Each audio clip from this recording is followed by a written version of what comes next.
Hello, bonjour à tous les streamers, tous les internautes qui sont en train de nous rejoindre pour ce temps de célébration.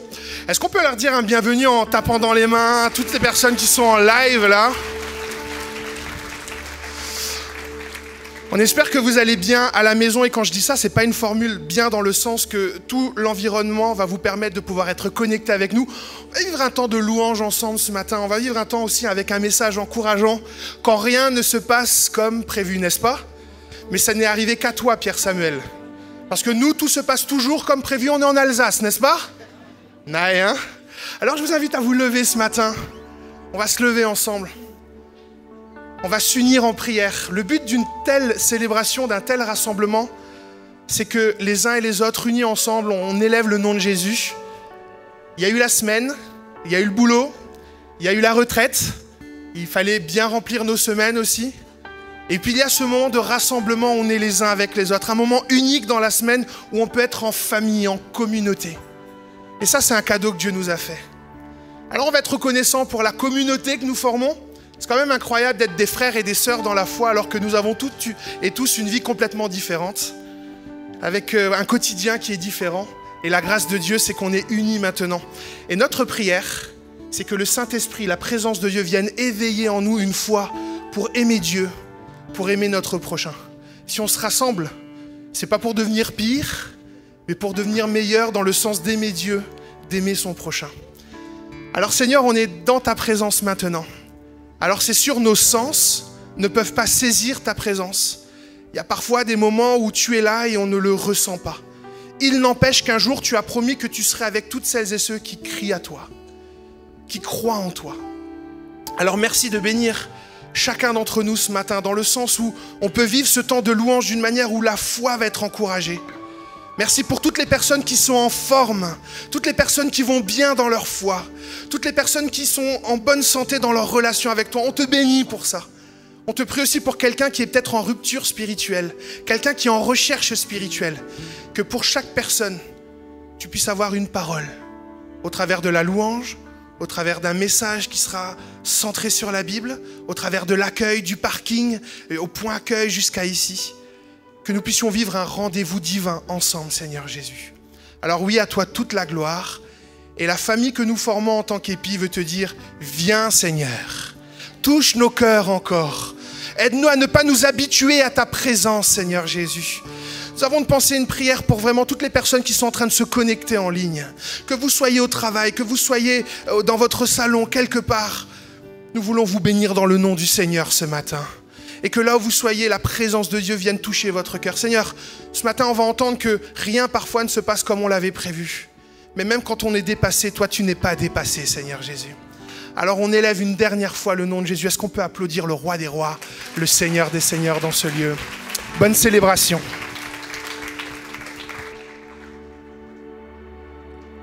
Gloire à toi, Seigneur.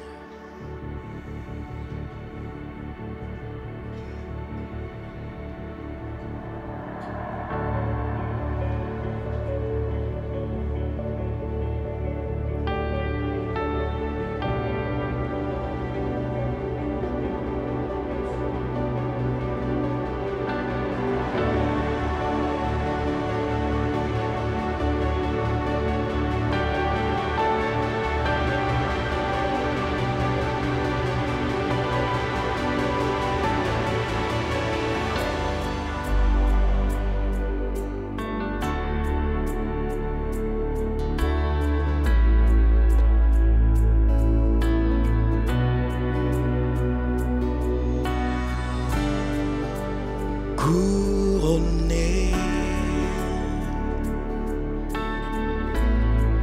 rayonnant de majesté, tout l'univers proclame ta grandeur.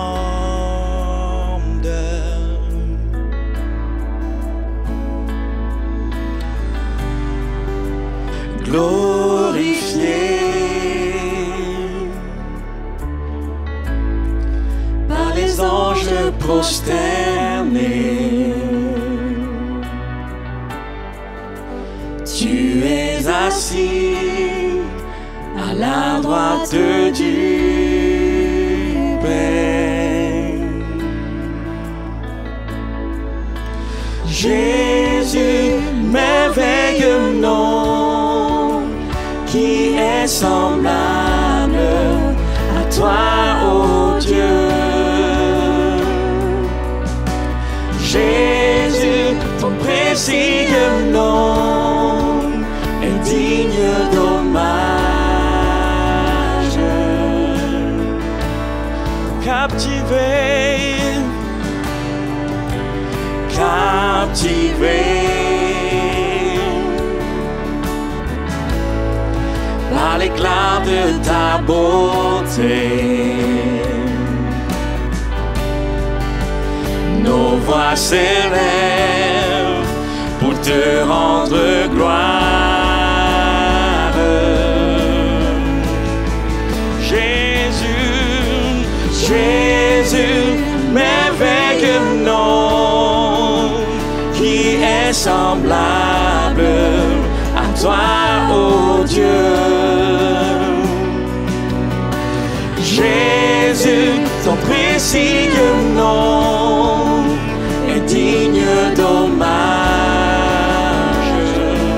Chantons Jésus, Jésus, merveilleux nom, qui est semblable à toi, ô Dieu. Oh Jésus, Jésus, ton précieux nom est digne d'hommage.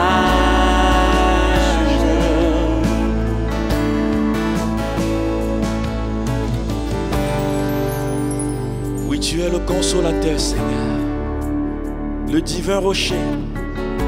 Nous voulons une fois de plus le déclarer parce que tu es merveilleux, Seigneur. Tu es glorifié, Père.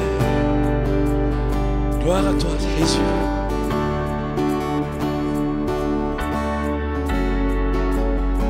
Tu es merveilleux, Père. Consolateur, divin rocher, libérateur, prince de la paix, Dieu créateur, Fils bien-aimé, Roi serviteur, Seigneur couronné, commencement, ultime fin, soleil levant, étoile du matin, Dieu tout-puissant, Dieu trois fois saint, sauveur vivant, maître souverain. Jésus, merveilleux nom, qui est semblable à toi, ô Dieu. Jésus, Jésus, ton précieux nom est digne d'hommage. Oh, chantons Jésus.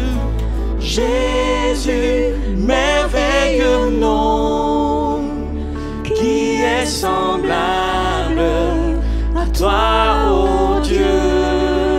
Oui, Jésus, Jésus, ton précieux nom est digne d'hommage.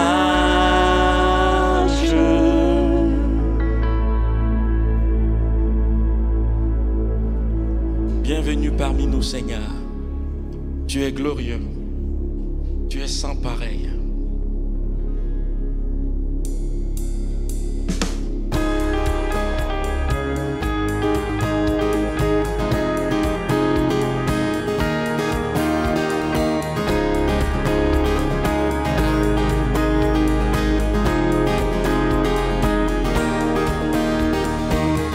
Entrons dans ses portes avec des cantiques, chantons ses louanges. À ses pieds déposons nos fardeaux, il nous donne sa paix. Tous en cœur, approchons-nous de son trône avec repentance. Considérons considérons l'amour de Dieu, grand et glorieux. Nous sommes venus pour te louer, rassemblez-nous te célébrons. Seigneur, viens siéger dans nos louanges, nous t'invitons. Tu es le bienvenu, tu es le bienvenu, tu es le bienvenu parmi nous.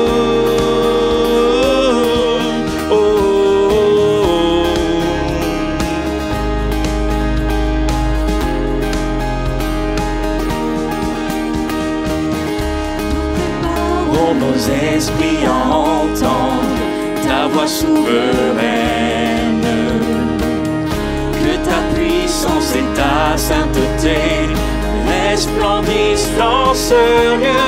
Nous sommes venus pour te louer, rassemblez-nous te célébrons. Seigneur, viens siéger dans nos louanges, nous t'invitons. Tu es le bienvenu, tu es le bienvenu, tu es le bienvenu parmi nous. Tu es le bienvenu, tu es le bienvenu, tu es le bienvenu parmi nous. Oh.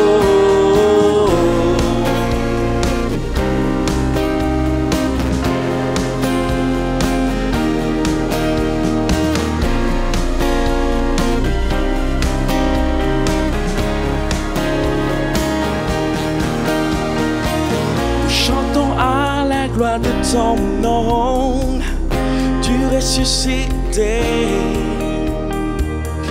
Le Saint, le Seigneur de nos âmes, viens prendre toute la place. Nous chantons à la gloire de ton nom, du ressuscité. Toi, le Saint, le Seigneur de nos âmes, viens prendre toute la place. Nous sommes venus pour te louer, rassemblez-nous te célébrons. Seigneur, viens siéger dans nos louanges, nous t'invitons. Tu es le bienvenu, tu es le bienvenu, tu es le bienvenu parmi nous. Oui, tu es le bienvenu, tu es le bienvenu, tu es le bienvenu parmi nous.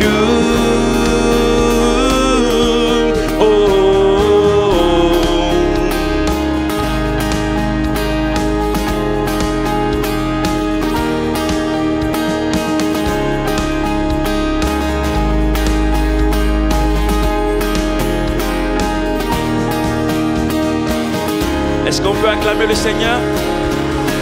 Bienvenue parmi nous, Seigneur. Gloire à toi. Tu es le Dieu puissant. Nous voulons une fois de plus le déclarer. Tu es merveilleux, Seigneur. Tu es glorieux. Merci pour ta présence.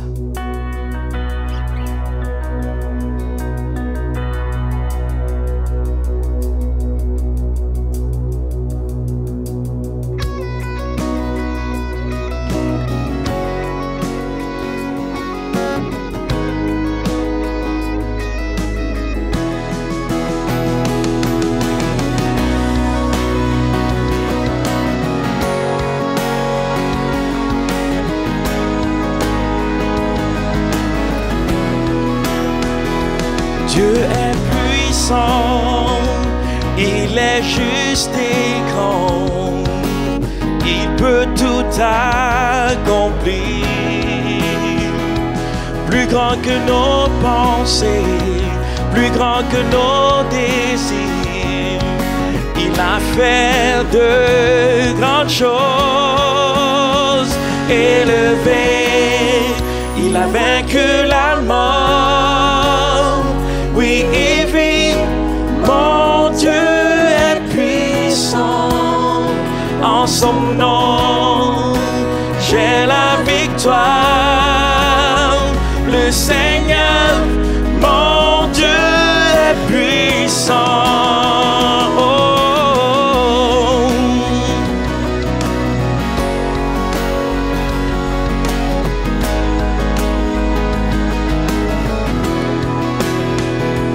Dieu vit en nous, il est parmi nous, il ouvre la voie. Plus grand que nos attentes, plus grand que nos espoirs, il a fait de grandes choses. Élevé, il a vaincu la mort.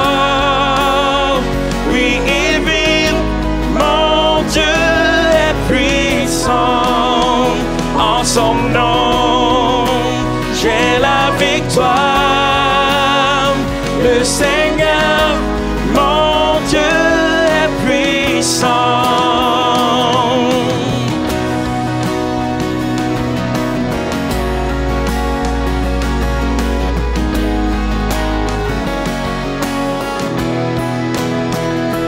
Dieu est ici, sa grâce nous conduit. Il ne s'éloigne jamais, il ne s'éloigne jamais. Dieu est pour nous, ses bras sont ouverts. Il nous tient dans sa main, il nous tient dans sa main. Élevé, il a vaincu la mort. Oui, il vit, mon Dieu est puissant. En son nom, j'ai la victoire. Le Seigneur, mon Dieu est puissant. Élevé, élevé, il a vaincu la mort. Oui, il vit, mon Dieu est puissant. En son nom, j'ai la victoire. Le Seigneur, mon Dieu est puissant. Le Seigneur, mon Dieu est puissant. Le Seigneur, mon Dieu est puissant. Gloire à toi, Seigneur. Tu es puissant, Père. Nous voulons te chanter Alléluia parce que tu es glorieux, Jésus. Tu es sans pareil. Personne n'est semblable à toi.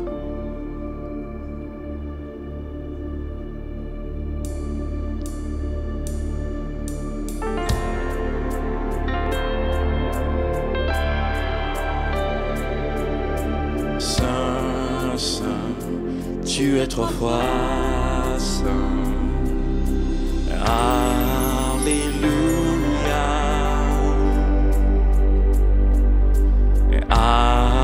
Alléluia.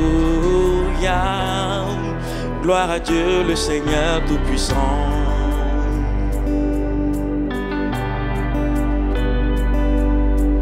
Alléluia.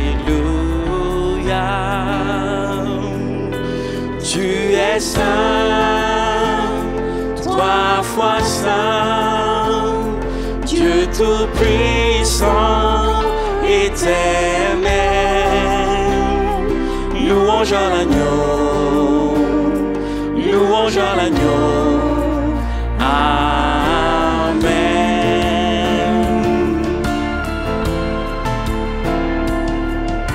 Saint, Saint, tu es trois fois saint.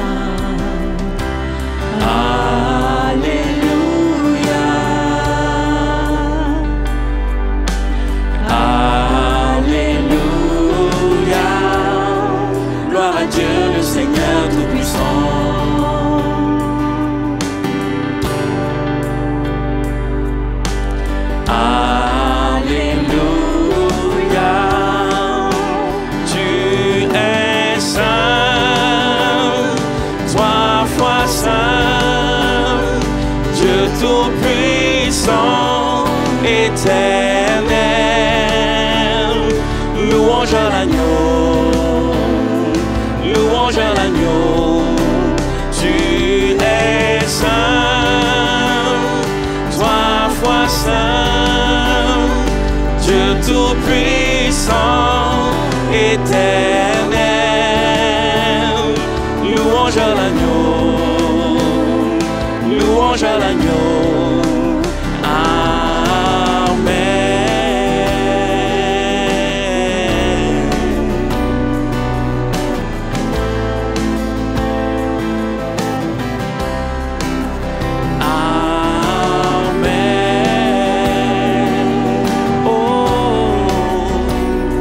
Trois fois saint, Seigneur. Tu es saint, trois fois saint, Dieu tout-puissant, éternel. Louange à l'agneau, louange à l'agneau. Tu es saint, trois fois saint, Dieu tout-puissant, éternel. Louange à l'agneau, louange à l'agneau. Tu es saint, trois fois saint, Dieu tout-puissant, éternel. Louange à l'agneau, louange à l'agneau. Amen.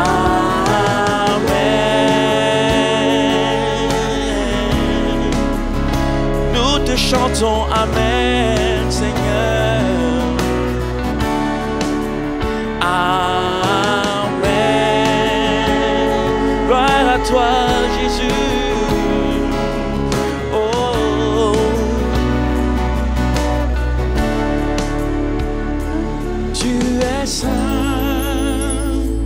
Trois fois saint, Dieu tout-puissant, éternel. Louange à l'agneau, louange à l'agneau. Tu es saint, trois fois saint, Dieu tout-puissant, éternel. Louange à l'agneau, louange à l'agneau. Amen.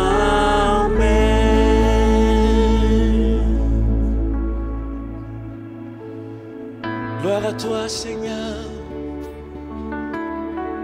Nous t'adorons ce matin. Tu es merveilleux, Jésus. Élevons la voix, adorons le Seigneur. Gloire à toi, Jésus. Tu es élevé, Seigneur. Nous t'adorons, Seigneur.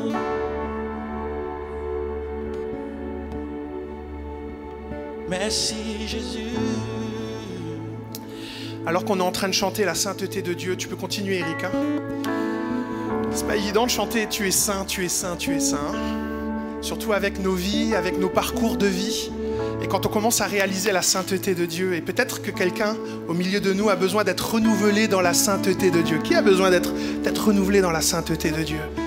La grandeur de Dieu, sa pureté, avec tout ce qu'on a vécu. Alors, peut-être comme une prière encore, demander au Seigneur de venir nous sanctifier, c'est-à-dire nous rendre saints. Peut-être qu'il y a des domaines dans nos vies qui ont besoin que la présence de Dieu vienne laver, vienne purifier. Alors tu peux le prier en le chantant, tu es saint. Tu es saint,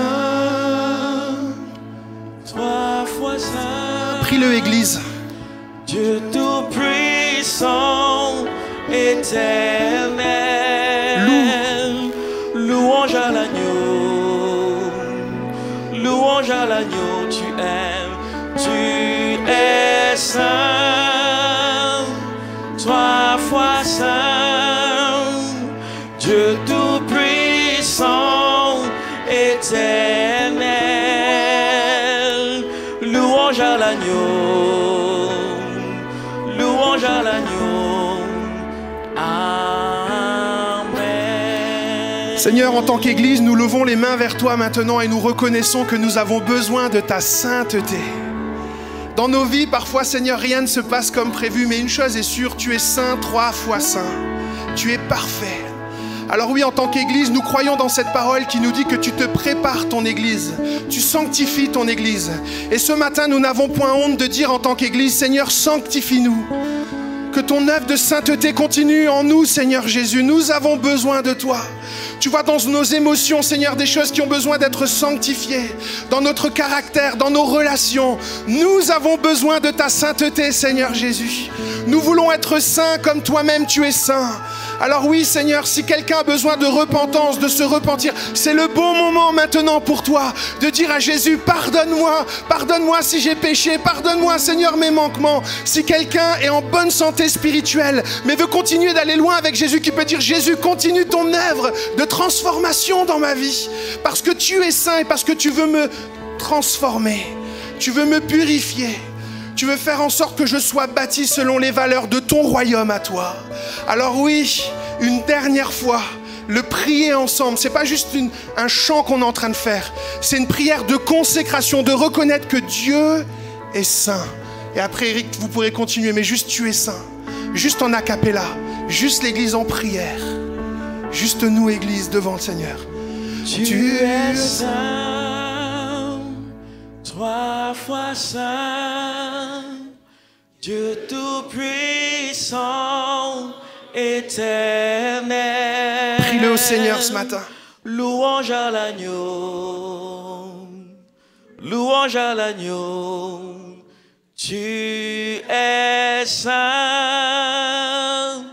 3 fois saint, Dieu tout-puissant, éternel. Louange à l'agneau, louange à l'agneau. Amen.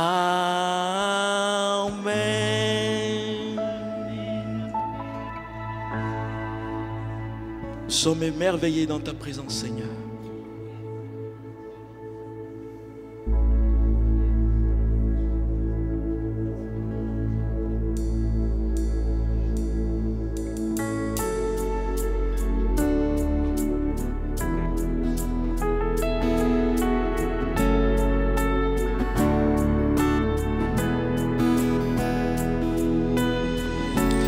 M'éveiller en ta présence, rien ne t'est impossible. Et m'éveiller en ta présence, et ta joie me remplit d'espérance. Et m'éveiller en ta présence. Oh, rien ne t'est impossible. Et m'éveiller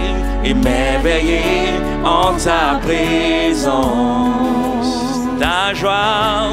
Ta joie me remplit d'espérance.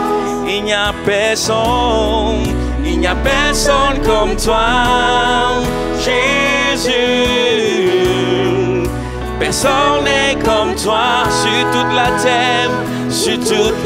terre, Il n'y a personne comme toi, Jésus. Personne n'est comme toi, tu fais de grandes choses, tes œuvres sont glorieuses. Toi le Dieu fidèle, puissant est ton nom, tu fais de grandes choses, tes œuvres sont glorieuses. Toi le Dieu fidèle, puissant est ton nom. Et m'éveiller en ta présence. Rien ne t'est impossible. Et m'éveiller en ta présence. Oui, ta joie Ta joie me remplit d'espérance. Il n'y a personne comme toi, Jésus, Jésus. Personne n'est comme toi sur toute la terre, sur toute la terre. Il n'y a personne comme toi, Jésus, Jésus. Personne n'est comme toi, tu fais de grandes choses. Tes œuvres sont glorieuses. Toi le Dieu fidèle, puissant est ton nom. Tu fais de grandes choses. Tes œuvres sont glorieuses. Toi le Dieu fidèle, puissant est ton nom.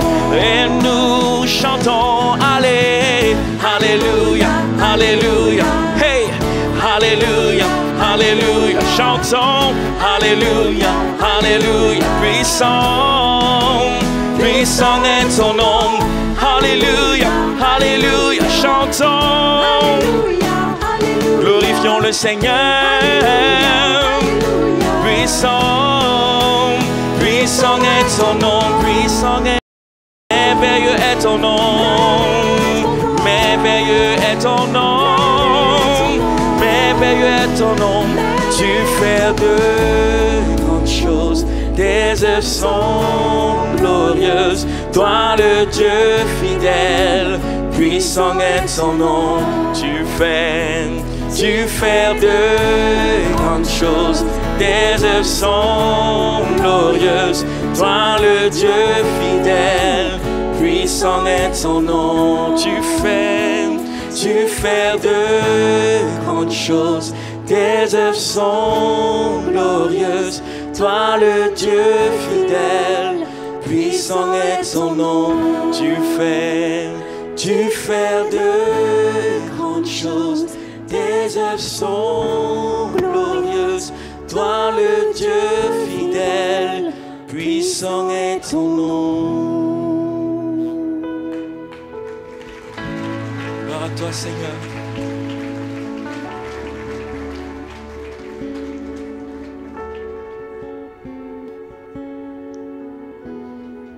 Juste avant de prendre place, est-ce qu'il y a moyen de faire un petit coup de coude de bienvenue à quelqu'un? Juste peut-être que vous n'avez pas salué, que vous ne connaissez pas. Si vous êtes déjà salué, ne vous saluez plus ou trouvez une autre manière de le faire. Et pour vous qui êtes en ligne aussi, on vous fait un petit coup de coude de bienvenue comme ça. Puissant est son nom.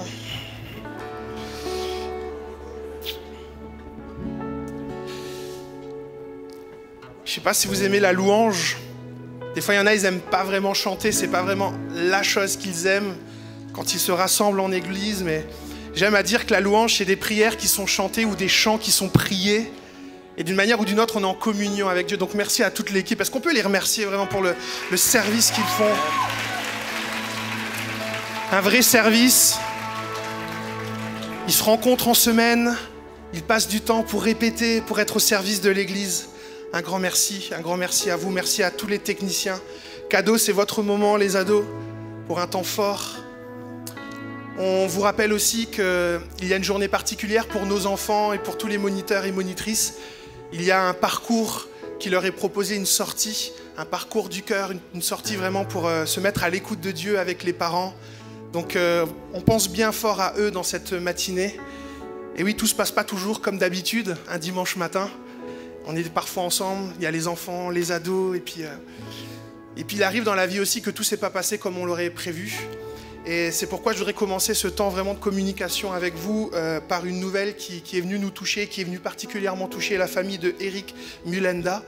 La semaine dernière, Sarah est partie rejoindre le Seigneur, son épouse, Sarah Biaba Mulenda.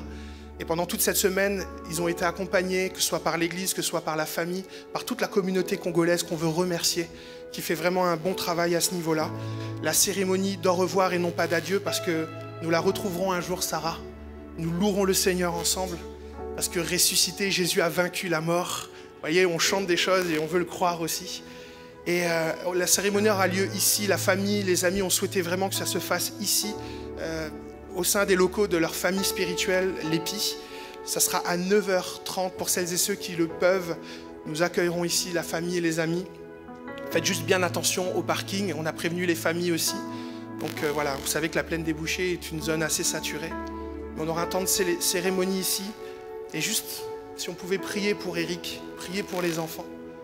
Et si on pouvait vraiment élever nos voix ensemble.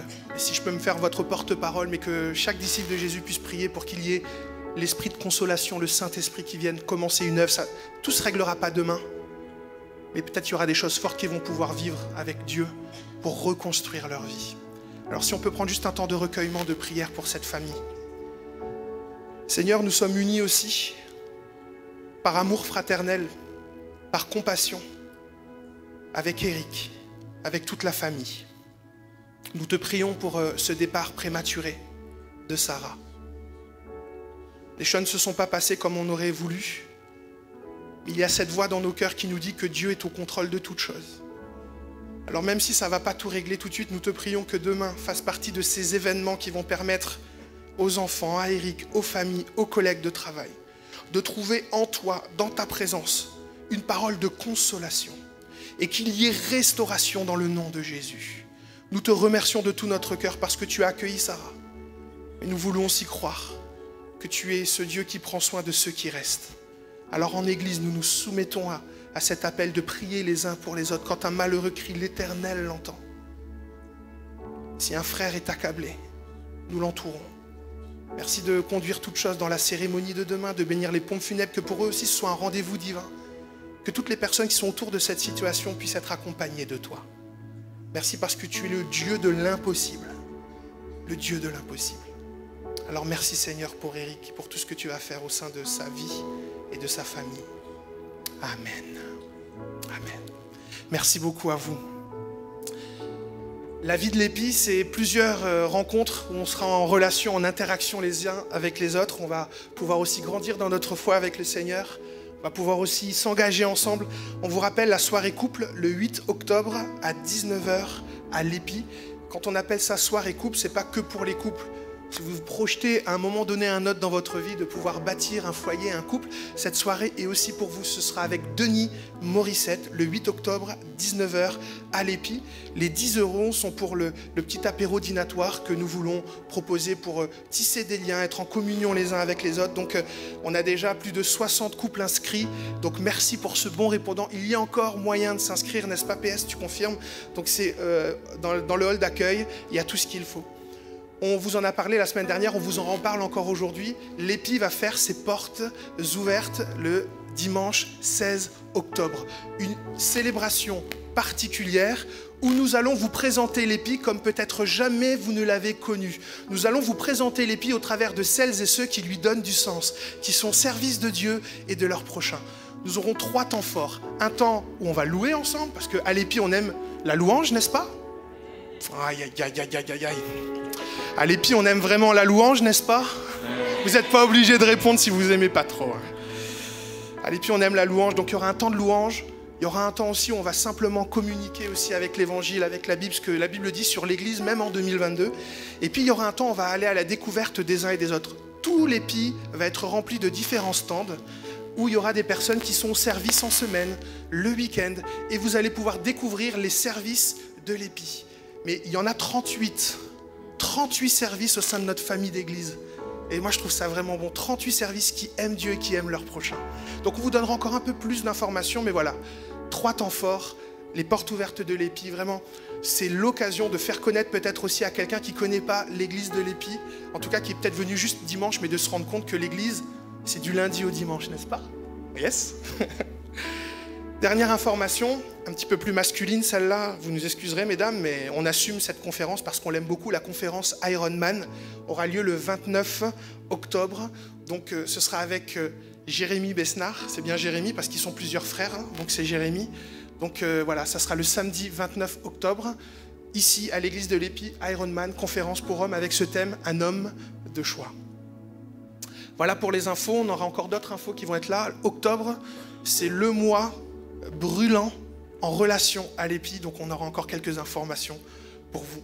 Est-ce qu'on peut juste prier pour PS maintenant? Que le Seigneur le conduise dans ce temps de message. Seigneur, merci. Merci pour ce que tu as déposé dans le cœur de PS maintenant pour nous encourager ensemble. Merci parce que tu as déjà agi dès le parking, dès le tram, dès notre levée de notre chambre et tout. Et tu vas encore agir maintenant au travers de ce message. Merci de bénir PS, merci de nous encourager comme tu sais si bien le faire. Et que cette parole ne reste pas là à s'endormir quelque part, mais qu'elle prenne vie en nous. Et que dans cette semaine qui arrive, on puisse vraiment être renouvelé par cette réalité, que rien parfois se passe comme prévu. Merci vraiment encore de bénir les ados, de bénir les parents et les enfants, de bénir ceux qui sont en ligne avec nous. Vraiment, on vous bénit dans le nom du Seigneur, on ne vous oublie pas et merci d'être connectés. Et merci de bénir chaque personne dans ce lieu maintenant. À toi toute la gloire, c'est juste trop bon d'être dans ta présence ensemble ce matin. Amen. Amen. Amen. Merci Mathieu.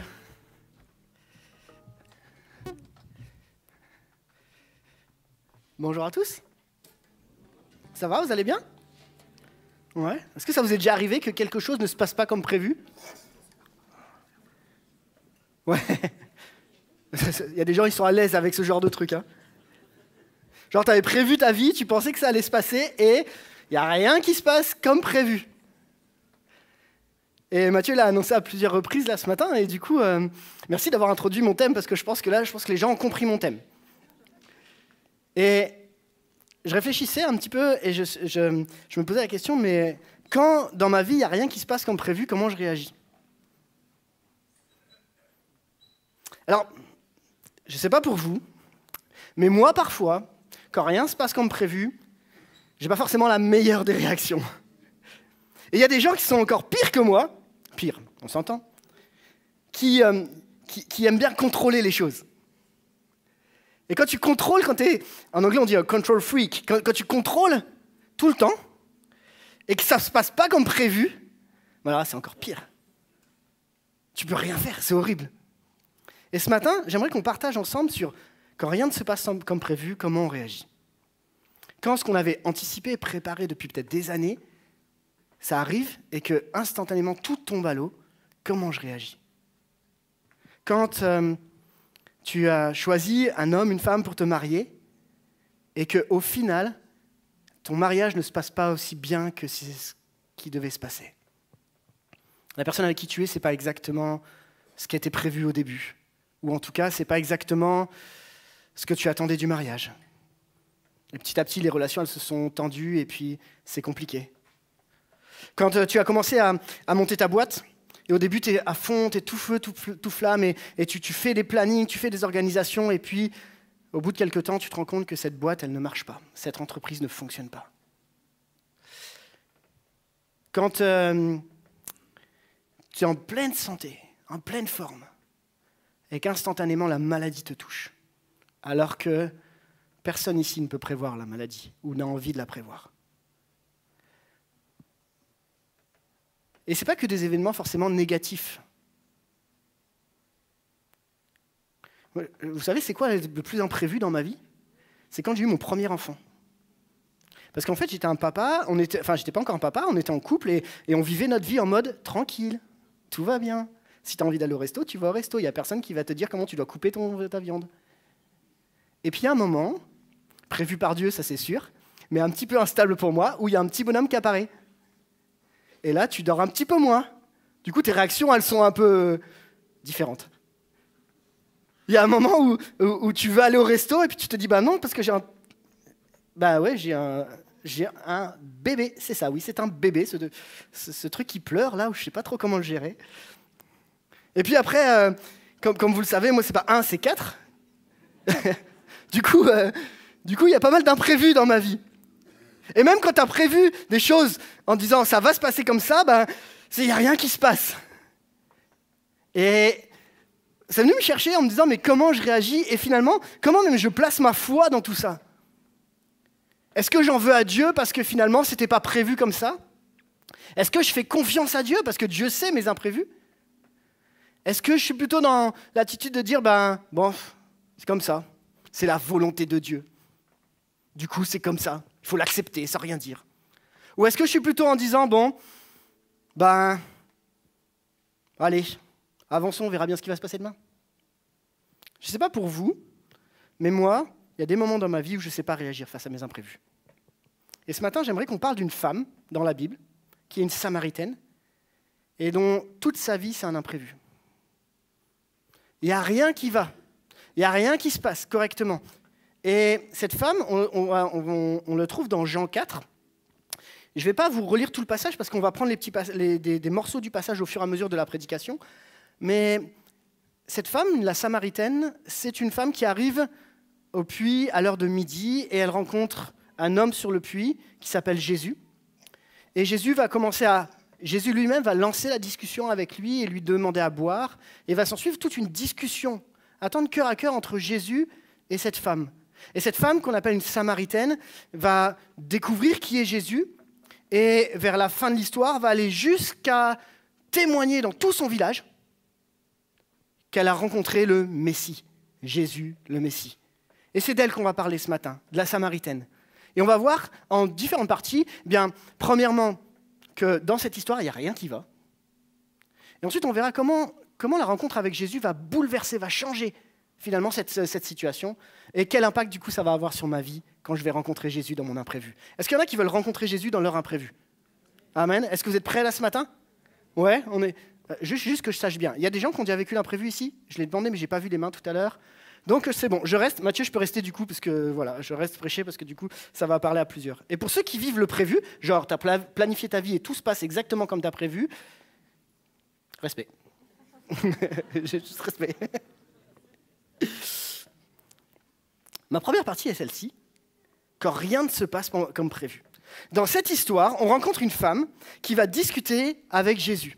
Alors, la première chose, c'est que la Samaritaine, la Bible nous dit, dans Jean 4, versets 6 et 7, c'était environ midi, et une femme de Samarie vint puiser de l'eau. Et cette femme, normalement, c'est pas à midi qu'on va chercher de l'eau, et elle n'y va pas tout seule. C'est pas comme ça que ça se passe dans la culture de l'époque. Normalement, toutes les femmes, elles y vont ensemble, et elles y vont plutôt le matin.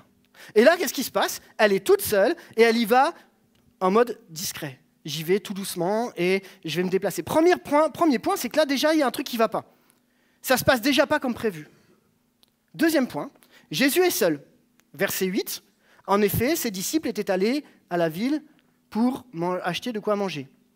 Moi, il y a quelque chose qui m'interpelle ici à ce moment-là, c'est que Jésus se retrouve tout seul, ok? Ça veut dire que toute l'équipe des disciples avait besoin d'être 12, 13, 14, 15 pour aller chercher à manger et laisser Jésus tout seul. Et Jésus, à ce moment-là, se retrouve encore tout seul.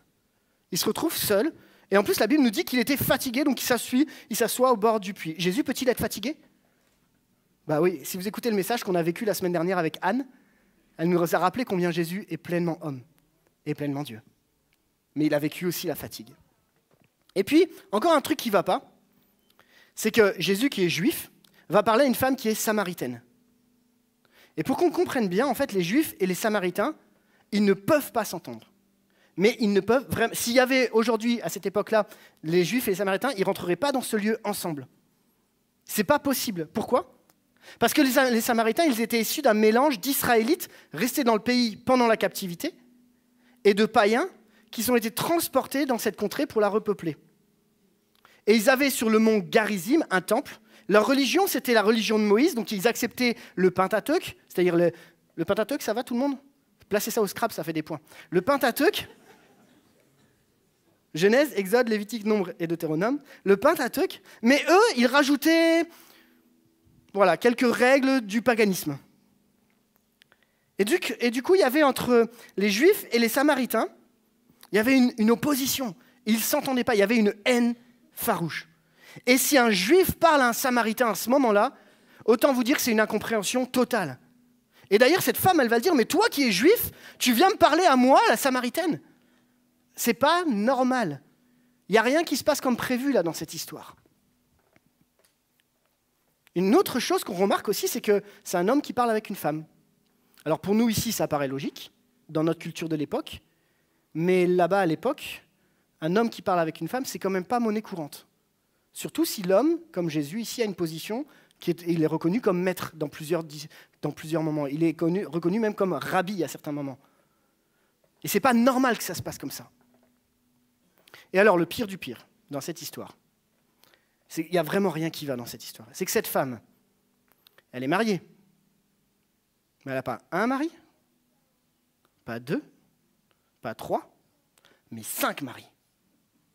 Non, mais là, n'importe quoi. Je ne sais même pas comment Jésus fait pour parler avec cette femme. Franchement, sa vie maritale, c'est complètement à l'opposé des standards de l'époque. La Bible nous dit, et c'est le verset 16, « Va appeler ton mari, lui dit Jésus, et reviens ici. » Et la femme répondit, « Je n'ai pas de mari. » Et Jésus lui dit, « Tu as bien fait de dire, je n'ai pas de mari, car tu as eu 5 maris, et l'homme que tu as maintenant n'est pas ton mari. » Et je me dis, si je prends le contexte de cette histoire, je me retrouve un petit peu quand je vis mes imprévus, où il n'y a rien qui se passe comme j'avais prévu.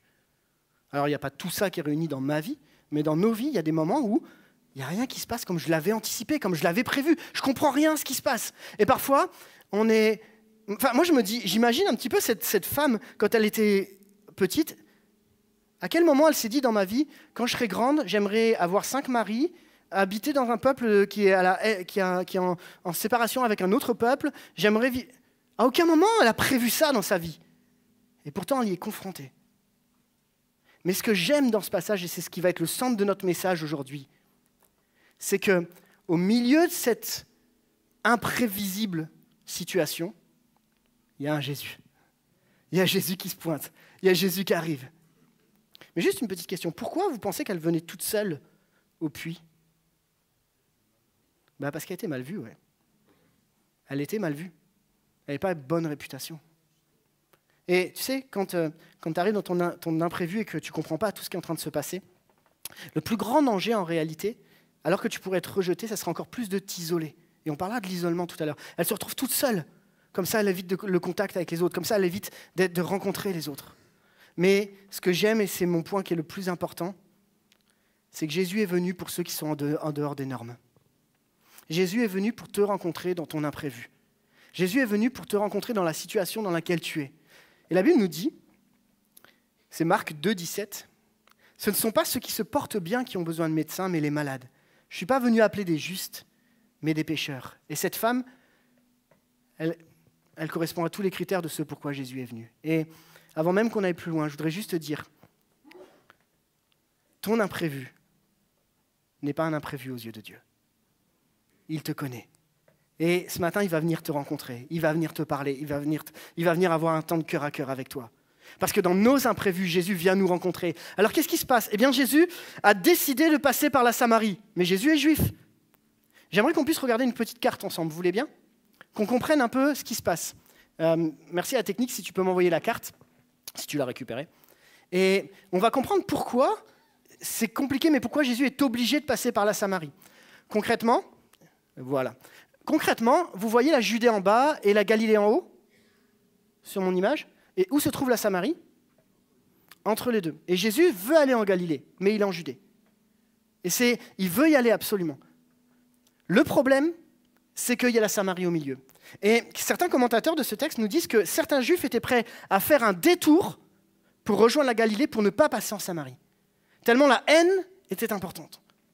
Mais Jésus décide, lui, de passer à travers la Samarie pour rejoindre la Galilée et continuer son périple.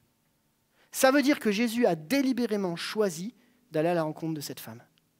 Dans nos imprévus, Jésus sait pourquoi il vient nous rencontrer, il vient prendre sa place, il vient avoir un temps de cœur à cœur. Et peut-être que toi, tu penses que c'est un imprévu, mais peut-être que Jésus est en train de nous dire, ce n'est pas forcément un imprévu comme toi tu le penses. Je crois que Jésus est prêt à défier les codes pour te rencontrer. Maintenant, la question, c'est si Jésus est prêt à venir te rencontrer dans ton imprévu, est-ce que toi, tu es prêt à accepter de le rencontrer ? Ça, c'est une autre question. On verra ça juste après. J'aimerais vous laisser 2 phrases. Je pense, en étudiant, en passant plus de temps avec Dieu, que l'imprévu est une conception humaine. Et que Jésus connaît l'imprévu parce que c'est lui qui l'a prévu. L'imprévu est une conception humaine, et Jésus connaît ton imprévu parce que c'est lui qui l'a prévu. C'est-à-dire que Jésus sait, on a parlé tout à l'heure, Matthieu le disait aussi, des fois on ne comprend pas le plan de Dieu, mais si l'imprévu est une conception humaine, c'est parce que nous-mêmes, nous sommes de ceux qui mettent des normes et que Jésus est capable de déplacer ces normes pour venir nous rencontrer. Alors, dans ta maladie, dans ta situation, dans ton incompréhension, sache que Jésus est là. Alors, on va voir justement qu'est-ce qui va se passer quand Jésus va venir nous rencontrer. C'est ma deuxième partie. Jésus vient te parler dans tes imprévus. Jésus vient te rencontrer dans tes imprévus. Alors, on va remarquer 3 façons dont Jésus va parler. Enfin, 3 étapes, je dirais, du dialogue qui s'installe entre cette femme, la Samaritaine, et Jésus. On va voir 3 étapes. La première, c'est que Jésus va venir parler avec des réalités que nous connaissons. La deuxième, c'est que nous allons lui répondre avec nos mots, nos compréhensions, notre façon de penser. Et lui va nous amener vers sa réalité, ses mots, sa compréhension. On le redit, je vous répète les 3 points, puis on va les détailler ensemble. Il nous parle avec des mots que nous connaissons. Merci à Technique que je suis en train de faire transpirer là. Il nous parle avec de la réalité, avec des mots que nous comprenons. Ensuite, on lui répond avec nos propres mots, nos arguments. Et après, il nous amène dans sa réalité. Voyons ça ensemble. Il nous parle finalement avec les mots qu'on comprend. Il va voir la femme samaritaine, et puis il lui dit, au verset 7, une femme de Samarie vint puiser de l'eau, et Jésus lui dit, « Donne-moi à boire ». C'est-à-dire qu'à ce moment-là, Jésus va rejoindre la Samaritaine dans sa réalité. Et moi, ce que j'aime avec ça, c'est que Jésus n'est pas quelqu'un qui dit « Oh, ton imprévu, c'est que tu n'as rien compris, tu n'as pas assez de foi ». Jésus, il vient te rencontrer et il te dit, dans ton imprévu, je vais venir te parler dans la situation dans laquelle tu es. Je vais utiliser les mots que tu comprends, parce que Dieu parle avec un langage que nous pouvons comprendre. Et Dieu va venir te rencontrer, il va venir et te dire, mais je vois, je perçois, je comprends que tu sois déstabilisé. D'ailleurs, quelques versets avant, dans le chapitre 3, Jésus va avoir une discussion avec un certain Nicodème. Ça vous dit quelque chose ? Et il va lui dire à peu près la même chose. Il faut que tu naisses d'eau et d'esprit. Et Nicodème, sa réponse va être simple. Comment un enfant peut-il retourner dans le ventre de sa mère ? Et à nouveau, il parle de réalité que naître, on n'a qu'une seule vision de la naissance. Jésus connaît le langage avec lequel il faut nous parler. Et il ne parle pas chacun d'entre nous avec le même langage, mais il vient nous chercher dans notre situation. Alors, qu'est-ce qui se passe une fois que Jésus est venu nous parler ? Donne-moi à boire, j'ai soif, je viens dans ta réalité. Eh bien, on a un réflexe qui est fondamentalement humain et qu'on vit tous ensemble. C'est qu'on argumente avec Jésus. Et rassurez-vous, on est tous logés à la même ancienne. Oui, mais attends, Jésus, tu ne sais pas ce que je suis en train de vivre là. C'était pas prévu comme ça. C'est venu me chercher et au fond de ma vie, je ne l'avais pas anticipé comme ça. D'ailleurs, cette femme, la Samaritaine, pour revenir à elle, elle lui dit, mais Seigneur, tu n'as rien pour puiser et le puits, il est profond. D'où est-ce que tu vas tirer de l'eau vive ? Et Nicodème, dont on a parlé juste avant, va avoir la même réaction. Comment un homme peut-il naître quand il est vieux ? Peut-il une seconde fois entrer dans le ventre de sa mère et naître ? Pourquoi ? Parce que la façon dont on perçoit Jésus dans nos imprévus est limitée par notre compréhension de notre imprévu. Je vous ai perdu là. La façon dont on perçoit Jésus est limitée par notre compréhension de l'imprévu. C'est-à-dire, c'est comme ça qu'on a toujours fait, c'est comme ça qu'on perçoit Dieu, et du coup, si c'est un imprévu pour nous, c'est donc un imprévu pour Dieu. Mais Jésus vient nous chercher dans notre réalité, il vient nous parler, il vient nous donner, et nous, qu'est-ce qu'on fait ? On lui répond avec d'autres arguments. Si tu avais été là, Jésus. Est-ce que tu es vraiment là avec moi dans mon imprévu, dans ce que je ne comprends pas ? Seigneur, je ne comprends pas. Et heureusement, Jésus, et c'est là où il est extraordinaire en termes de compassion, c'est qu'il entend. Jésus est à l'écoute de ce que l'on ressent à ce moment-là. Il nous parle de notre réalité et nous lui répondons avec notre réalité, avec ce que l'on vit. Mais là où j'aimerais aller plus loin, c'est que Jésus va utiliser ce qu'il veut nous dire pour nous amener encore plus loin que l'état dans lequel nous sommes. Jésus nous amène dans sa réalité, une réalité spirituelle dans laquelle il souhaite que nous entrions. Et là, je vais faire une petite pause, on va réfléchir. Le texte nous parle d'une Samaritaine, elle est près du puits. Jésus lui dit « Donne-moi à boire ». Et cette femme, elle dit « Mais tu n'as rien pour puiser ». Et là, il va y avoir une conversation qu'on appelle cruciale dans la discussion entre cette Samaritaine et Jésus. Et je crois que c'est là où Dieu nous attend, dans des discussions cruciales avec Jésus. Où Jésus va dire « Ok, tu me parles d'eau physique, et moi je vais te parler de vie éternelle. Moi, je vais te parler des réalités spirituelles que je veux que tu apprennes, que je veux que tu saisisses dans tes imprévus. Moi, je vais te parler de ce qu'il y a vraiment au fond des choses, de ce que j'ai besoin que tu comprennes dans tes imprévus. » Je me souviens, cette année où, je voulais peut-être déjà, si je voulais déjà partager, mais c'est pas grave, je rate mon concours d'entrée pour devenir prof. Tout le monde sait, si vous ne savez pas, j'étais prof avant d'être d'être pasteur. Et j'avais tout prévu pour le coup. On est en 2007. Je suis jeune, beau et maigre. Et à ce moment-là, mon mariage était prêt. Le mariage, il est pour juillet, tout est pour juin. Oh, j'espère que ma femme n'écoute pas, ça va être mal. J'avais tout calculé. Voilà mon plan à moi, je vous l'explique. Je passe mon concours, je réussis, normal. On se marie, on s'installe dans un appart, pépère. Je vais à l'église dimanche, je m'installe tranquille en mode pépère et tout va bien dans ma vie. Ah, la blague. Seulement, à ce moment-là, qu'est-ce qui se passe? Je rate mon concours. Et donc, qui dit que tu rates ton concours, dit que tu n'as pas de poste. En tout cas, tu n'as pas de boulot, et tu n'as pas de boulot, tu n'as pas d'argent. Et tu n'as pas d'argent, ben, tu vis, tu n'as pas d'argent. C'est ça. Et tu vis à ce moment-là dans un moment compliqué. Et je ne sais pas si vous vous souvenez, mais ce dimanche-là, il y a un prédicateur qui prêche à l'église où j'étais à l'époque, à Reims, et qui prêche sur un texte que je connais par cœur, mais je vous dis, je n'avais pas envie de l'entendre. Il a dit, ma grâce te suffit. Mais non. Moi, je voulais qu'il prêche sur Dieu va pourvoir. Tu vois? T'inquiète pas, ça va aller. Mais non, ma grâce te suffit. Et j'ai compris la réalité spirituelle qu'il y avait dans ce que j'étais en train de vivre. Et pendant une année, on a vécu par la grâce de Dieu. Et ce n'est pas une phrase toute faite. Dans ton imprévu, Dieu va nous amener ensemble à découvrir que même s'il y a des choses qui sont vouées à l'échec ou qui ne marchent pas, il va t'apprendre à dépendre encore plus de lui. Et pour ça, il va te remplir, il va t'accompagner, il va te renouveler. Jésus nous amène à marcher sur un terrain qui n'est pas de l'ordre du matériel, mais qui est de l'ordre du spirituel. Et ça ne veut pas dire qu'il ne prend pas soin du matériel. Ne me faites pas dire ce que je n'ai pas dit.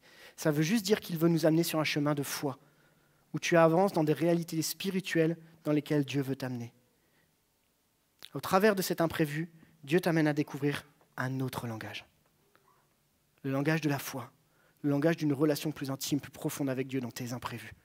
Je sais que c'est dur, je sais qu'on n'a pas envie. Mais la Bible nous dit dans Jean 3,12, qui est la suite du texte avec Nicodème, Jean 3,12, il nous dit « Si vous ne croyez pas quand je vous parle des réalités terrestres, comment croirez-vous si je vous parle de réalités célestes ?» Et si l'Église de l'Épi, on était amené dans nos imprévus à découvrir les réalités célestes dans lesquelles Dieu veut nous amener, qui nous dépassent, qui dépassent notre entendement, notre façon de comprendre, de voir les choses. On veut être vrai avec vous, on vous a déjà parlé. On ne sait pas ce que va devenir le bâtiment ici, on a plein de questions. Vous savez qu'on a déjà parlé de ce bâtiment. On est dans une zone d'imprévu. Mais on fait confiance à Dieu parce qu'on sait que Dieu, lui, sait où il veut amener l'Église de l'Épi. Et pour ça, on a besoin d'être ensemble dans cette dynamique.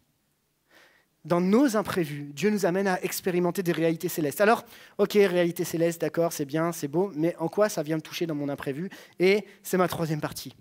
Les réalités célestes dans nos imprévus. Je crois que la clé, elle se trouve au verset 10 de notre histoire de la Samaritaine. La clé, elle est cristallisée dans ce verset 10. Regardez, Jean 4,10 nous dit, Jésus lui répondit, « Si tu savais deux choses, quel est le cadeau de Dieu et qui est celui qui te dit, donne-moi à boire, tu lui aurais toi-même demandé à boire et il t'aurait donné de l'eau vive. » Deux choses que j'aimerais qu'on retienne ici.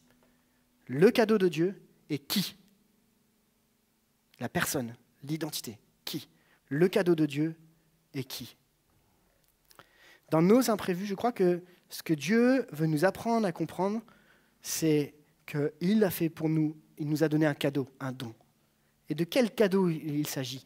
Dans mes imprévus, comment je peux comprendre ce cadeau? Comment je peux vivre? Eh bien, c'est au sein de nos imprévus qu'on va comprendre que Dieu a fait avec nos vies quelque chose que personne n'a pu faire avant. Il nous a offert une vie, et une vie en abondance. Il nous a offert un contact, il nous a offert une relation privilégiée. Regardez ce qui se passe. Quand la femme samaritaine va rencontrer Jésus, Jésus va rappeler que le salut vient des Juifs et que Jésus, sa première mission, c'est d'abord le peuple juif. Mais à ce moment-là, ici, il y a un cadeau extraordinaire qui lui est fait. C'est que Jésus va se révéler au peuple samaritain. Et la réalité, c'est que dans tes imprévus, Jésus veut se révéler à toi pour que tu découvres quel est le cadeau qu'il t'a fait. Quel est le don qu'il t'a donné, même dans tes imprévus. J'ai noté ce commentaire biblique qui nous dit « qu'est-ce que Jésus, sous cette belle image, offre à la pauvre femme samaritaine? Chaque interprète répond à cette question selon ce qui lui paraît être l'essence même de l'Évangile. Meyer et Astier, qui sont des théologiens, la grâce et la vérité. Luc, la foi. Holzhausen, Jésus lui-même et la vie qui vient de lui. Est-ce qu'on a la citation? Est-ce que tu as la citation? Je ne sais pas. Et cette citation nous dit que plusieurs pères de l'Église aussi amènent à l'esprit donné par le baptême. Ne pourrait-on pas réunir toutes ces pensées en disant que l'eau vive est l'image de la vie spirituelle et éternelle de l'âme, mais cette vie ne se trouve qu'en Jésus et elle n'est communiquée à l'âme que par le Saint-Esprit. Qu'est-ce que cette citation veut nous amener à comprendre? Que ce que Jésus a fait quand il est venu sur terre et quand il vient te rencontrer dans tes imprévus, c'est qu'il est là pour te donner cette vie et cette vie en abondance. Que même les circonstances qui semblent défavorables ne peuvent pas retirer. Même les imprévus ne peuvent pas empêcher la vie de Dieu de couler en toi. Parce que quand ce cadeau, ce don t'est fait, il est donné par Dieu lui-même. Dans ton imprévu, Jésus souhaite te rappeler qu'il est celui qui te communique cette vie spirituelle et éternelle. Alors tu n'es pas seul. Il ne t'a pas abandonné, il ne t'a pas laissé. Il ne t'a pas laissé dans cette période d'instabilité. Oui, on a des périodes incertaines, imprévues. Oui, on les a. Et regardez, il y a un truc qui est juste extraordinaire. Vous êtes toujours avec moi? Jésus compare l'image du puits, dans lequel il y a une eau stagnante, à de l'eau vive. C'est-à-dire une eau qui vit en continu, qui coule, qui coule, qui coule, qui coule. Pourquoi Jésus parle de l'eau vive? Parce que son désir, son souhait, c'est que tu ne reçoives pas simplement une goutte d'eau instantanément et puis que tu dis « Ok, c'est bon, c'est réglé, je suis tranquille ». Mais il désire que son esprit prenne sa place dans ton cœur pour que tu sois renouvelé en continu, peu importe les zones que tu traverses. Que ça coule en continu, que tu sois constamment renouvelé, renouvelé, renouvelé. Que sa vie coule en toi. Et que même si les zones sont les plus difficiles, et je sais qu'ici vous êtes passé par des zones compliquées, Dieu restera toujours le même, celui qui vient restaurer et t'accompagner dans ta vie. Tu as besoin que ça coule en continu dans ta vie. Ici, on a parlé tout à l'heure, il y en a qui passent par le deuil, il y en a qui passent par des moments difficiles. Si Christ n'est pas celui qui restaure ta vie continue, en continu, tu vas t'assécher spirituellement. Et je voudrais vraiment t'encourager. Et si c'était le temps de dire, ok, j'ai besoin que cette vie, elle coule en abondance dans ma vie pour faire face à mes zones d'imprévu. J'ai besoin d'être rempli à nouveau du Saint-Esprit pour que ça coule et que malgré les imprévus, je puisse faire confiance à Dieu dans mes imprévus. Je suis sûr que si je demandais ici à chacun d'entre vous une anecdote où vous étiez au bout de votre vie, comme disent les ados, où on n'en pouvait plus, si je vous demandais comment vous avez fait pour passer, beaucoup pourraient me dire, c'est quand je me suis tenu dans la présence de Dieu, que Dieu a fortifié mon âme. Il y en a qui ont déjà vécu ça? C'est le moment où c'est bon quoi, j'en peux plus. Et tu rentres dans la présence de Dieu et il vient comme restaurer ta vie. Il y a quelque chose qui se passe et ce n'est pas de l'ordre de l'humain, c'est de l'ordre du divin. Cette réalité spirituelle. Et c'est ce que nous dit le texte. Le texte nous dit, il y a deux choses que Dieu nous a données, le cadeau de Dieu et puis qui il est. Et là, moi, je trouve ça juste énorme. À ce moment-là, la femme samaritaine, elle ne va pas rencontrer un homme parmi tant d'autres. Elle va rencontrer Jésus. Elle va rencontrer le fameux Jésus. Mais je trouve ça super sympa. J'aime bien lire la Bible. Lisez la Bible, c'est super intéressant. Il y a plein de trucs à trouver. Elle va rencontrer celui que nous, on appelle le Messie. Elle l'attendait, le Messie. Le Messie, ça veut dire loin de Dieu. Elle l'attendait. Elle voulait le rencontrer. Mais là, elle voit d'abord un homme. Et qu'est-ce qu'elle va faire? Eh bien, elle va à nouveau ramener Jésus dans sa sphère qu'elle connaît, elle. Je vous explique. À un moment, Jésus va lui dire, OK, tu as 5 maris. Et là, elle se dit, waouh, c'est un prophète. Parce qu'elle sait comment fonctionnent les prophètes. Les prophètes sont des gens qui révèlent des choses sur nos vies. Donc, dans sa conception-là. Et elle connaît Jésus qu'à travers le prisme de ce qu'elle a toujours connu, un prophète. Et Jésus dit, je voudrais que tu me découvres autrement. Mais que tu me découvres non pas comme le prophète, mais comme loin, comme le Messie, comme celui qui te donne la vie dont on parlait juste avant. Et c'est là que ça va être extraordinaire, parce que Jésus va l'amener à ce moment-là, non pas à des actions, mais bien à une relation. Pourquoi ? La femme lui dit, OK, tu sais que dans notre religion à nous, on doit adorer à tel endroit. Mais vous dites qu'il faut adorer à tel autre endroit. Et la femme samaritaine et Jésus va répondre, pardon, mais tu sais, le temps vient où les adorateurs adoreront en esprit et en vérité. Il y a quelque chose qui va se passer à ce moment-là, c'est que ce n'est pas exactement à l'endroit, enfin peu importe l'endroit, en fait, l'important c'est l'esprit et la vérité qui est en toi pour adorer. En fait, ce que Jésus est en train de dire à ce moment-là, c'est qu'il le dit, mais tu sais, ce qui m'importe, c'est ton cœur. Ce qui m'importe, c'est ce qu'il y a au fond de toi. Ce qui m'importe, c'est ce que j'ai déposé au fond de toi. Jésus va l'amener plus loin. Les prophètes, elle en connaît déjà, mais le Messie, elle ne le connaît pas. Dans nos imprévus, Jésus veut se révéler comme une personne que tu connais déjà. Pardon, comme une personne que tu ne connais pas encore. Jésus est une personne de relation, dont l'adoration et la révérence n'est pas liée à la circonstance, mais à ton cœur, en esprit et en vérité. Et si aujourd'hui Jésus nous amenait à comprendre que les vrais adorateurs, ceux qui connaissent vraiment Jésus, sont capables d'adorer dans n'importe quelle circonstance, avec une adoration profonde au sein de nos imprévus. L'important n'est pas le lieu de tes imprévus, mais ton cœur d'adorateur dans l'imprévu. On se le redit ensemble ? L'important n'est pas le lieu de tes imprévus, mais ton cœur d'adorateur dans l'imprévu. Et si on rentrait dans cette zone un peu compliquée d'imprévu, on disait, Seigneur, ce que je désire, c'est la vie, le cadeau de Dieu que tu me donnes. Mais je ne peux pas avoir cette vie si je ne passe pas par celui qui me la donne, qui est Jésus, qui est loin, qui est le Messie. Et ensemble, je comprends que c'est toi qui m'accompagnes dans mes imprévus. On a tous besoin d'un cadeau, non ? Et ce cadeau nous est donné par Jésus. À une rencontre d'un cœur à cœur. Comment ça se passe ? Eh bien, à un moment, tu t'approches de lui. Dans ton imprévu, tu dis, Jésus, je ne comprends rien. Et s'il vous plaît, soyons vrais avec Jésus. Ok ? Les prières toutes faites là, non, on est vrai avec Jésus. D'ailleurs, la force, et c'est ce que Jésus va noter chez cette femme samaritaine, la femme samaritaine, elle va dire, non, j'ai pas de mari. Et là, Jésus va noter ça. Tu as raison de dire, tu es dans la vérité quand tu dis ça. Elle est authentique, elle est vraie. C'est ça que Jésus cherche dans nos cœurs. Une relation authentique, vraie. C'est en ça que tu dis la vérité. Et quand tu es dans la vérité avec Jésus, c'est lui qui vient te rencontrer, c'est lui qui vient parler à ton cœur, c'est lui qui vient se révéler à toi. Alors, les deux choses, le cadeau de Dieu et qui est Jésus, la personnalité, la relation avec Jésus, sont les choses que Dieu nous offre dans nos imprévus. J'aimerais terminer avec ce 4e et dernier point. Et je vais demander à l'équipe de louange de monter. Qu'est-ce qui va se passer ? C'est-à-dire, quel impact ma relation avec Jésus aura-t-elle dans ma zone d'imprévu ? C'est-à-dire, concrètement, j'ai entendu parler du don, j'ai entendu parler de la relation, j'ai bien compris, j'ai entendu parler qu'il n'y a rien qui se passe correctement dans cette histoire, mais qu'est-ce qui va se passer ?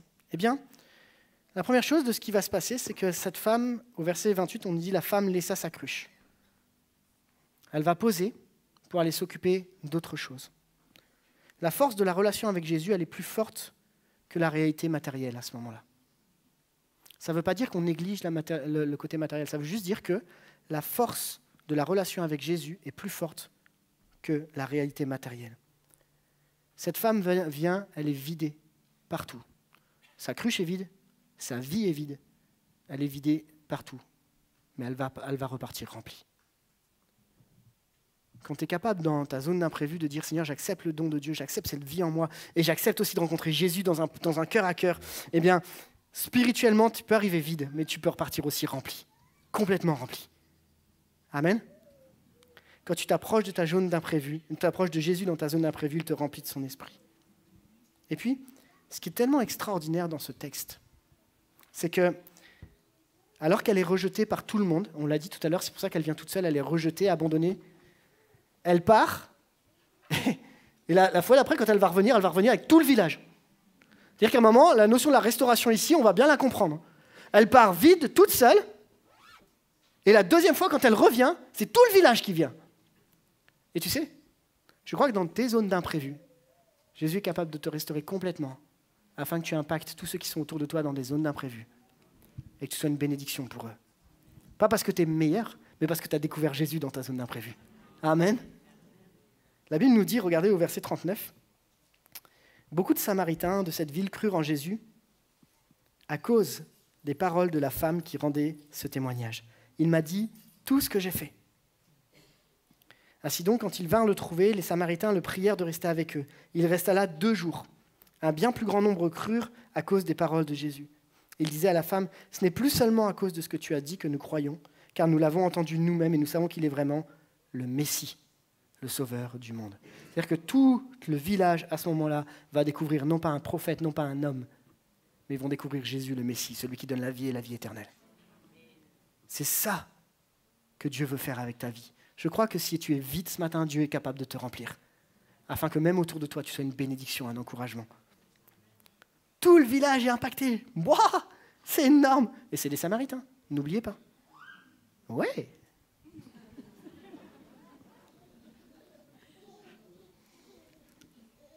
J'aimerais, les amis, qu'on puisse prendre un temps ensemble. Je ne sais pas, peut-être ça t'a pas parlé, peut-être tu t'es dit, bon, c'est pas forcément pour moi, mais ce que je sais, c'est que des zones d'imprévu, on en a tous.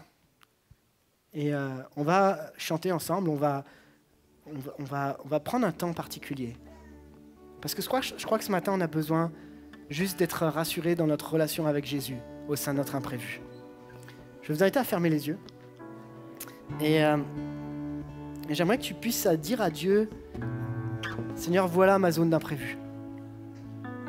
Je ne comprends pas ce qui se passe. Si seulement ça s'était passé différemment, peut-être que je serais mieux.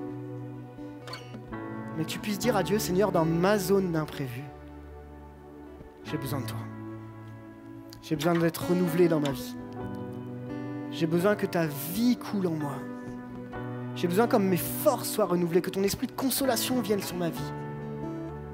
J'ai besoin de Jésus.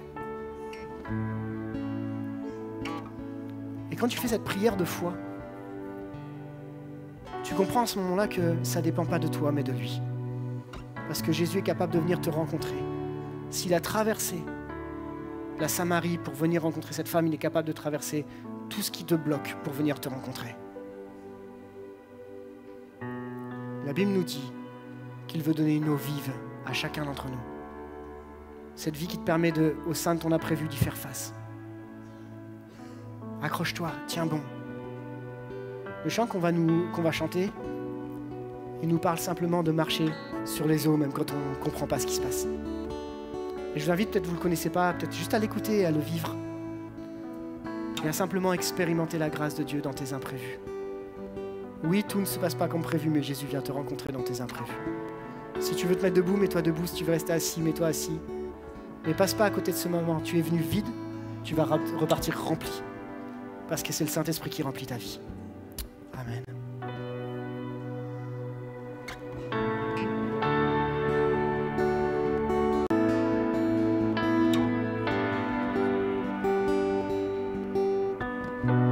Tu m'appelles par-delà les eaux, dans l'inconnu, aucun appui. Tu te révèles dans ce mystère, dans l'abîme, ma foi demeure. J'invoquerai ton saint nom, portant mes yeux vers l'horizon. Dans la tempête, tes bras abriteront mon âme. Je t'appartiens et tu es mien.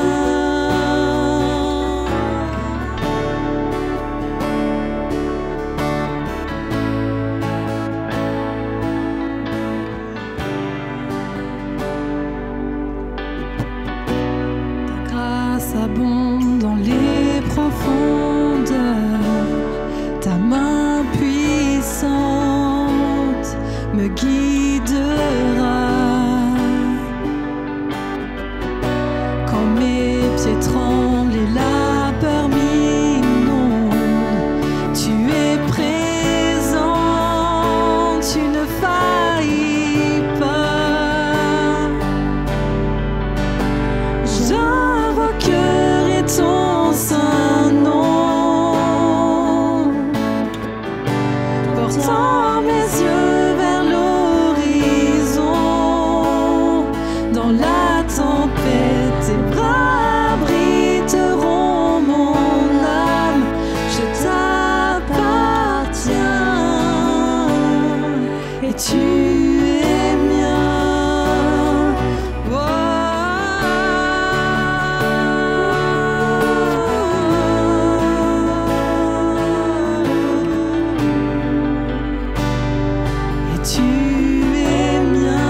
tu m'appelles.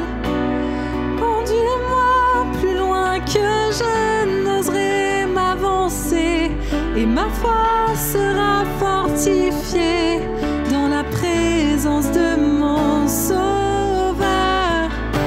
Saint-Esprit, repousse les limites de ma foi. Apprends-moi à marcher sur l'eau, peu importe où tu m'appelles.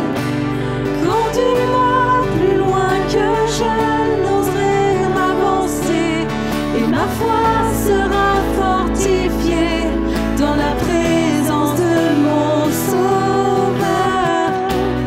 Saint-Esprit, repousse les limites de ma foi. Apprends-moi à marcher sur l'eau, peu importe où tu m'appelles. Conduis-moi plus loin que je n'oserais m'avancer, et ma foi sera fortifiée dans la présence de mon Sauveur.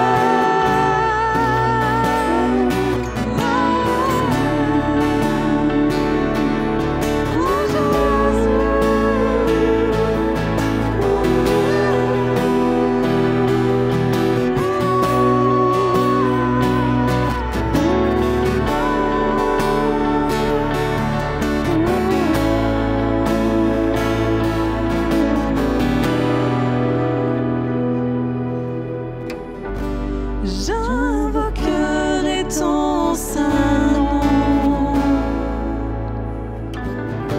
portant mes yeux vers l'horizon. Tes bras abriteront mon âme, je t'appartiens, et tu es mien.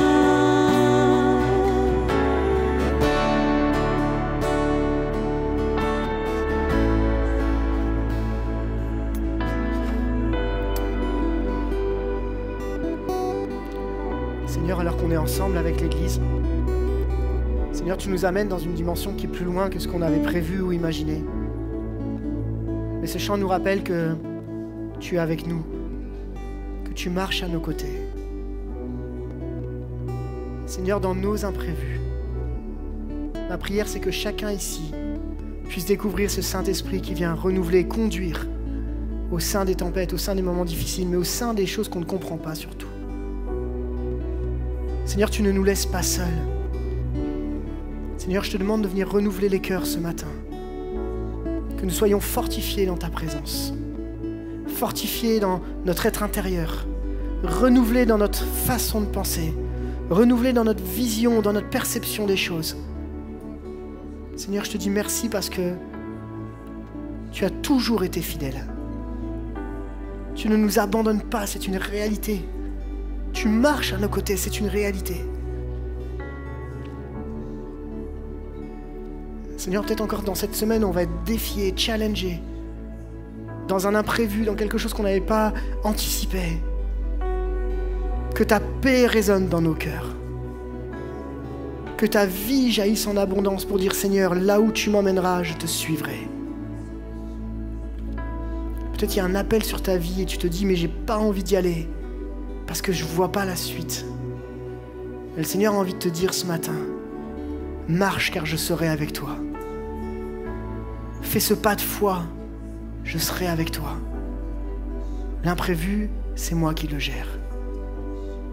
Alléluia. Est-ce qu'on peut prendre juste un temps où on est juste focus sur Jésus? On laisse le Saint-Esprit prendre sa place en nous. Et que l'église de l'Épi puisse élever la voix librement, dans ton cœur ou avec à haute voix, sens-toi libre.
Seigneur, on veut juste te louer.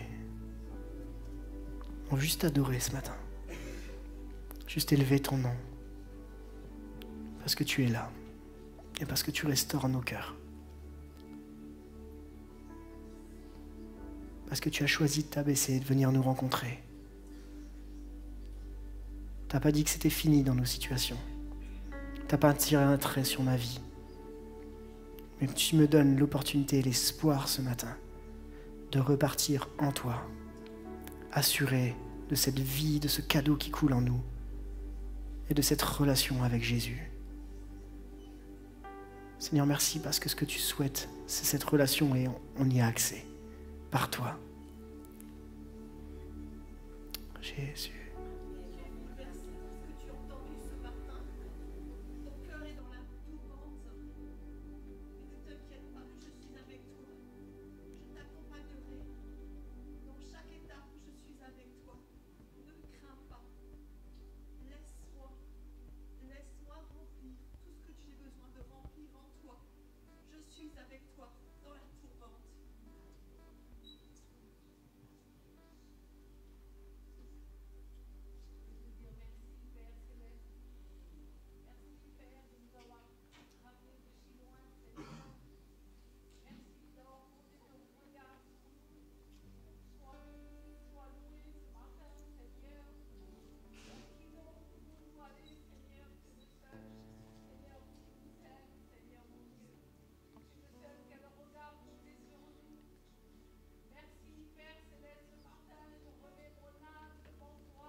Alléluia, Jésus. De nous rappeler, oui, dans nos imprévus, tu connais toutes choses car c'est toi qui nous as choisis. Avant quoi que ce soit commence pour nous, tu connais déjà la fin, Père éternel. Et dans nos imprévus, c'est une opportunité pour chacun de nous à revenir à te donner toute la place dans notre vie, Père éternel. Que ton nom soit béni, soit glorifié, soit célébré en tout temps et dans nos difficultés et te faire confiance complètement, totalement, Père éternel, au nom de Jésus. Merci.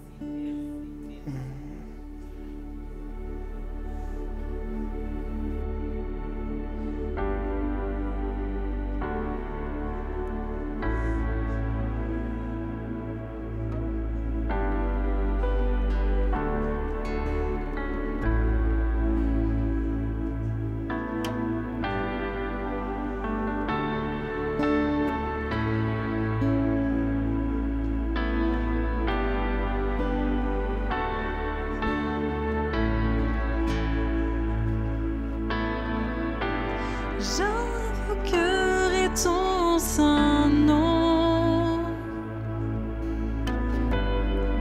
mon verse vers l'horizon. Dans la tempête, tes bras abriteront mon âme. Je t'appartiens et tu es mien.